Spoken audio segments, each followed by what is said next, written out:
Você é um gerente de projetos e recebeu a responsabilidade de gerir um projeto de conversão de código legado.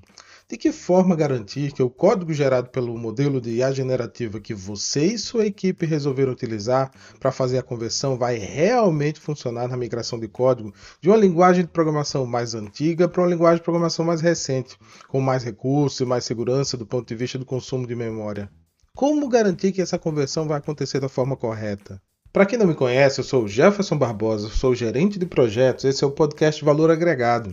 E hoje eu vou falar para vocês sobre o uso de modelos de inteligência artificial generativa em projetos de migração de código legado.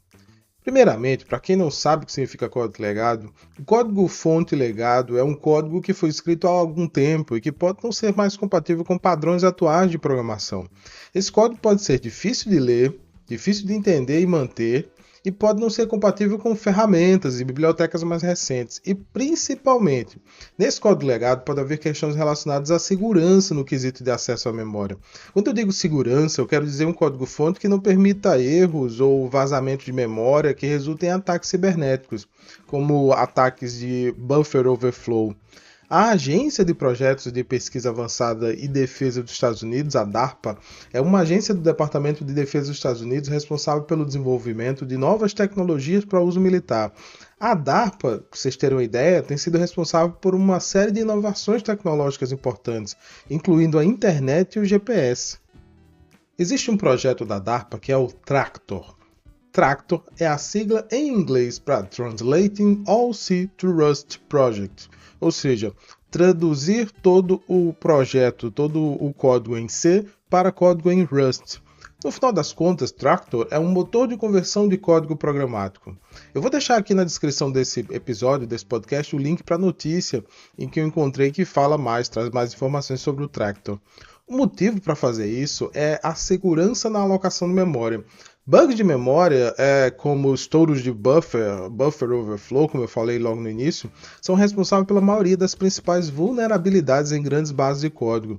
A esperança da DARPA é que os modelos de IA generativa possam ajudar na tradução da linguagem de programação para tornar o código mais seguro.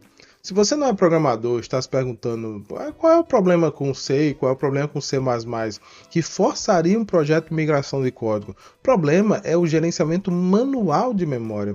Nessas linguagens de programação mencionadas, como C e o C++, é necessário fazer alocação manual e desalocação manual de memória. Para você entender como isso é problemático, pensem em uma garagem com um número limitado de vagas de carros.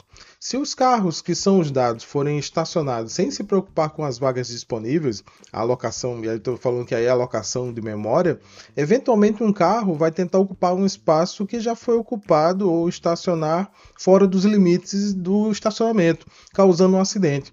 Imagine um carro tentar estacionar numa vaga onde já existe um carro.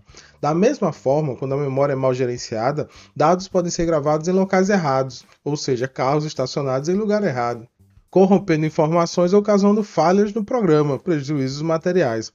Claro que as famosas alucinações dos modelos de LLM são um problema à parte num projeto como esse. Como saber se o código gerado faz realmente ou foi traduzido realmente de forma compatível com o código anterior, com o que o código anterior fazia? A grande questão que me vem à mente como forma de solucionar esse tipo de problema é o teste de código, a cultura de teste de código. Inserir o código gerado em um ambiente de teste para confirmar se o código realmente faz o que deveria fazer.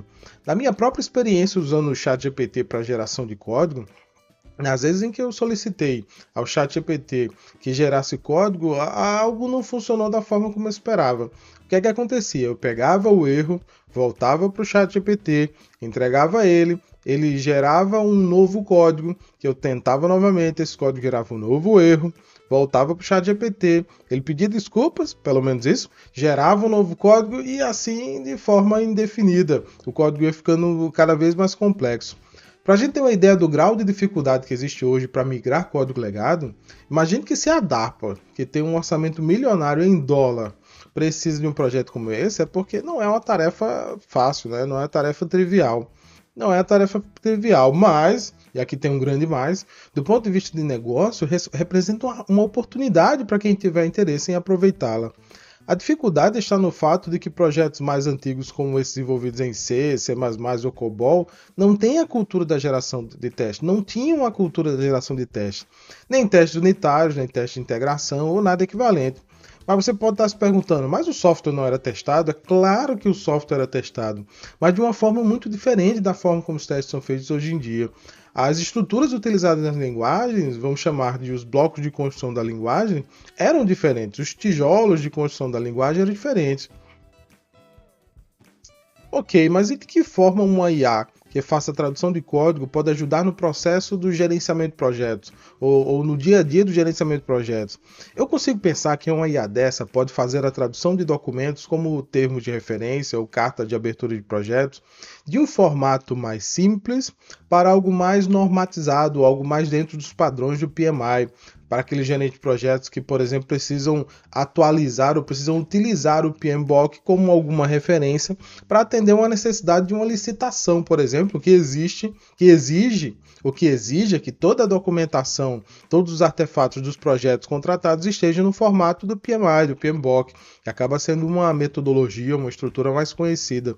Vamos dizer que você começou a trabalhar com projetos no formato do IPMA e agora precisa traduzir para o formato PMBOK. Uma IA generativa que saiba fazer a conversão desses artefatos, dessas estruturas de artefatos, seriam muito bem-vindas. Pense, inclusive, que essa IA generativa pode ajudar na atualização da documentação, na atualização dos artefatos de projeto. Essa é uma tarefa considerada simples, mas que no final das contas simples não tem nada, porque é algo bastante desgastante do ponto de vista da atuação de um gerente de projetos. Mas é algo importante e necessário. Fazer a atualização da documentação do projeto ao longo do ciclo de vida do projeto é altamente necessário e importante.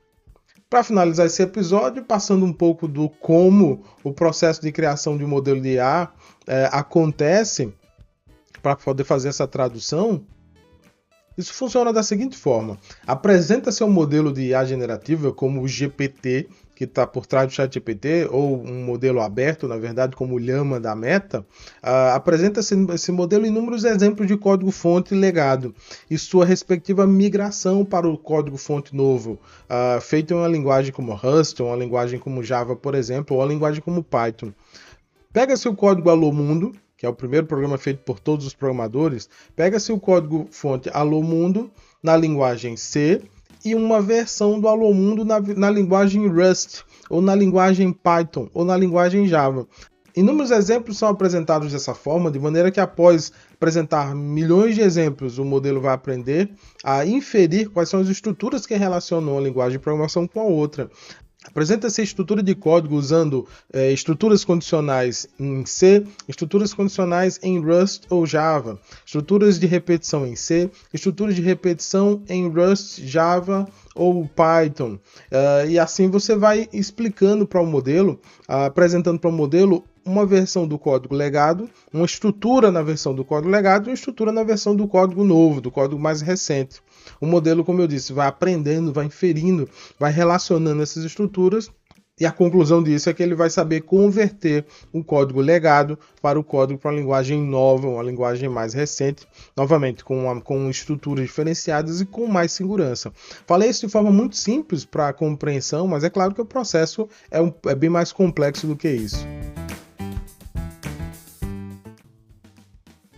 E foi isso, pessoal. Se você acredita que modelos de migração de código fonte legado podem realmente auxiliar os desenvolvedores, comenta aqui. Se estiver usando o Spotify, dá 5 estrelas e deixa um comentário para que o algoritmo leve esse conteúdo para mais pessoas. E manda pelo WhatsApp para aquele seu amigo gerente de projetos ou estudante de inteligência artificial. Eu tenho certeza que ele vai valorizar bastante os insights que foram gerados aqui.